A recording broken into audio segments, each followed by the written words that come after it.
সুপ্রিয় দর্শকবৃন্দ, আসসালামু আলাইকুম। কেমন আছেন আপনারা? আশা করি আল্লাহর রহমতে ভালো আছেন। যদি চ্যানেলটি ভালো লাগে অবশ্যই চ্যানেলটি সাবস্ক্রাইব করুন, পাশে থাকবেন। প্রতিদিনের মতো আজকে আপুকে আমার চ্যানেলে হাজির করেছি। মিডিয়া কি কারণ আছে সেটা আপনাদের শোনাবো। আসসালামু আলাইকুম আপু।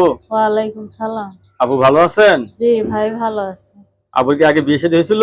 না না, বিয়ে শাদী হয়নি। এখনো বিয়ে হয় নাই? না, বিয়ের তাহলে জন্য আসে ভাই, যৌতুক চায় 2 লাখ 1 লাখ টাকা। কোথায় যৌতুকের থেকে কারণে পাবো? বিয়ে হচ্ছে না? হ্যাঁ, ফ্যামিলিতে বাবা মা ভাই বোন কেউ আছে নাকি একাই থাকেন? বাবা মা চলে গেছে ভারতে। আপনি কি শুধু বাংলাদেশে দাদি থাকেন? আছে। হ্যাঁ, কি কাজ করেন আপনি? আমি মাদ্রাসা রান্না বান্না করে দিই। মাদ্রাসা রান্না বান্না করেন।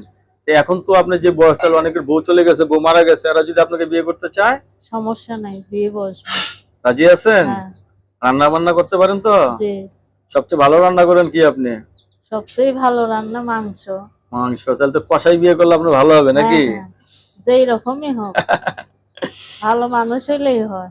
দর্শক, এই আপুর কথাগুলো শুনলেন। আপুর যৌতুকের কারণে এতদিন বিয়ে হচ্ছে না। যৌতুক ছাড়া যদি বিয়ে করতে চান আপুর সাথে কথা বলতে পারবেন, ঠিক না? জি।